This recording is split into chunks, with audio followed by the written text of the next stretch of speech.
Hello, my name is Dongqi Wu. I'm a graduate student in Texas A&M University.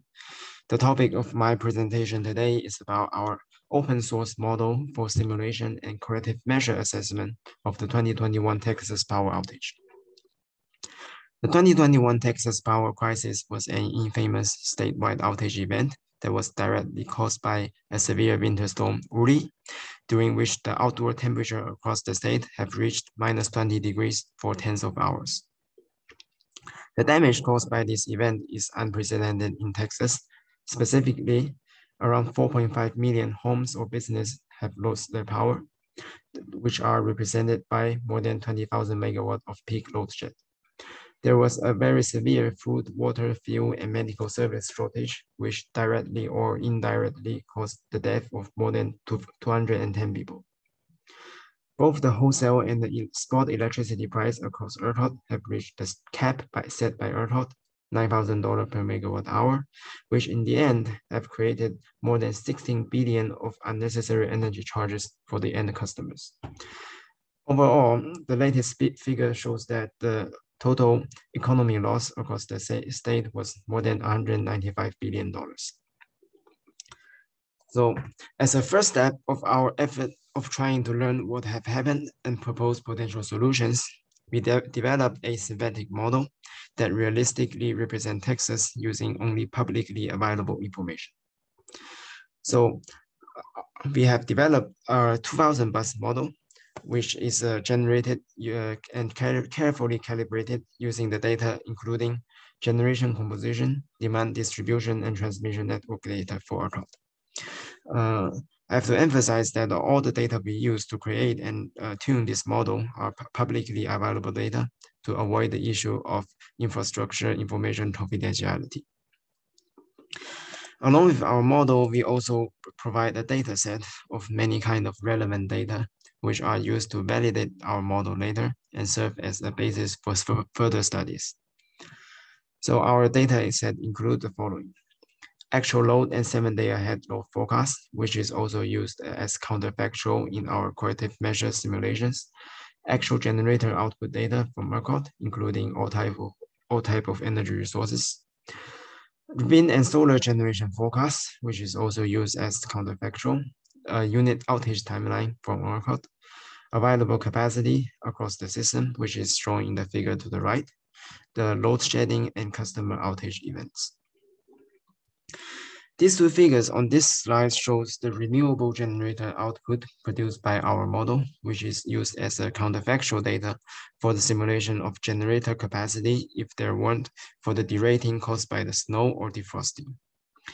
As the figure suggests that both wind and solar counterfactual match real data very closely until the winter storm comes, which is the end of February the 9th. And during the entire winter storm event, the output of renewable generation was significantly affected. However, an interesting observation was that during the actual outage event, which is between February the 15th to February the 18th, the output capacity of those renewable power have actually coming back. So here is a screenshot of our GitHub repository that contains our model and our data. So anyone can use the link shown in this slide to access our repository, and feel free to fork our branch or try out our code and with our data. Our model is validated by trying to reproduce the load shedding and restoration timeline using simulated data and then compare with ERCOT record. The feasibility of optimal power flow, or OPF, is used as our main criteria to determine the minimum amount of load shedding required at each hour. So here is our simulation procedure. At the beginning of each hour, we change the counterfactual demand and renewable generation according to our data set. And then, according to ERCOT unit outage event log, we either disable or derate formal generator, which means reducing their Pmax. And then we iteratively reduce or restore the load until the OPF becomes feasible. So the maximum amount of load which this network model can sustain is used to calculate the minimum amount of load shed required. The figures in this slide shows the difference between our model output and ERCOT record from the perspectives of load shedding timeline in figure A, spatial disparity of load shedding, figure B, and generation sources. So in figure A, the beginning and the end pattern of this simulated load for load shedding and the real load shedding record, they match quite well with each other. However, there is an observation which is after the noon of February 16, the simulated load shedding is much lower than the actual load shedding, which is likely to be caused by the restored capacity of all kind of generator output after the noon of February 16, but there were a very significant delayed load restoration even when capacity was reliable. Figure B shows the regional disparity of the load shed patterns. As it can be seen in the figure, the far west region, the left column, the first column to the right, to the left, shows that the percentage of load shedding in the far west region is much higher than the rest of other regions. So this is also matches with the real ERCOT record pretty well. And then in figure C, we shows the generation composition of all kinds of generation sources during the entire event. And it also very closely matches the ERCOT meter data. So here's our validation of our model. And we believe that both the network congestion patterns and the generator price curves are quite close or representative for actual ERCOT numbers. With our synthetic model, we can now have a baseline for evaluating the possible corrective measures. That is, what would have happened instead if some additional resources were in place. The results could potentially inform policymakers and investors about what is more effective and necessary, if any of these are interested in doing so. And in this particular study, we studied the effect of 4 types of corrective measures. First type is generator unit winterization. The second is additional HVDC transmission lines between Texas and other states. Third is large-scale demand response program distributed throughout the state. And the last one is strategic energy storage facilities.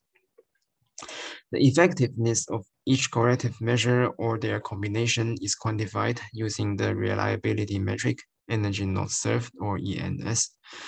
We add the model of each corrective measure into the simulation and we compare their impact on reducing the total ENS during the entire event. So each type of measure is modeled in the following way. For generator winterization, we winterize a part of the generators in the system, and those winterized generators are not affected by the derating or forced outage that's shown in the ERCOT outage event log.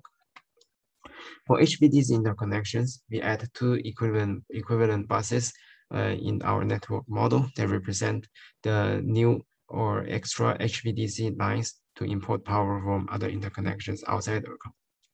For large-scale demand response, we ask the participating load as a percentage of all the loads to be reduced first when the operation reserve becomes less than 3,000 megawatts, which indicates the beginning of called emergency level EEA1.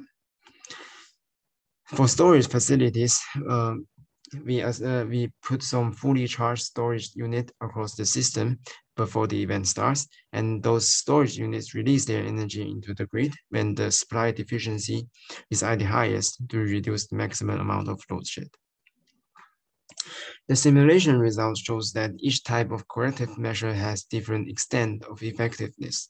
For example, if we winterize 60% of generator, we can reduce the total ENS for 929.6 gigawatt hour during the entire event to a merely 40.8 gigawatt hour. If we instead winterize 80% of all the generators, we can prevent the outage entirely. On average, so each gigawatt of HVDC and demand response can reduce ENS quite significantly by 64.1 gigawatt hour and 67.5 gigawatt hour. The difference between HVDC and demand response is likely to be caused that the HVDC import power is concentrated in 1 or 2 buses, which is in turn cause congestion issues around the buses where the HVDC substation is located, while demand response is distributed evenly throughout the system, and they are less likely to cause any congestion issues. We also find that the winterization of generators shows strong regional disparity. That is, if we winterize the same amount of generators in some areas, it's going to be more effective than the winterization in other areas. So here's a few examples. Winterization of nuclear and natural gas provides the most amount of ENS reduction per gigawatt. So it could be caused by the nuclear and natural gas plants more heavily affected by the winter storm. And because they are thermal generators, if they are not out or derated, they can provide stable generator output that regardless of the wind speed or solar irradiation.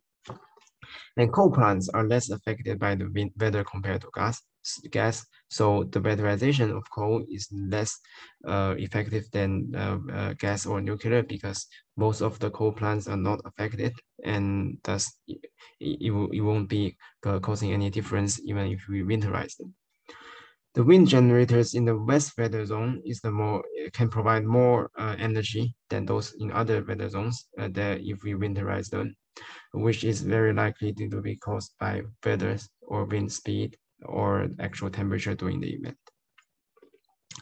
Based on our previous results, we also designed and proposed 3 different winterization portfolios for a total of 10, 20, and 30 gigawatt. So it can be seen that the winterization of generators can greatly mitigate the shortage of energy supply.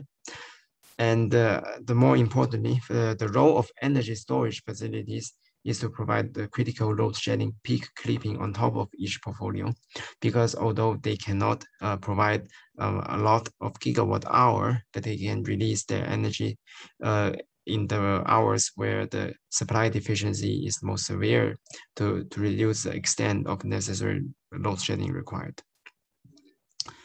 So here's the summary of my presentation today. We have developed an open source and extendable synthetic Texas grid model. Then it could serve as a platform for the broader energy research community, or policymakers, investors, or other researchers in the general energy area. They can use this model to quantitatively assess the severity of the Texas power crisis and the effectiveness of corrective measures.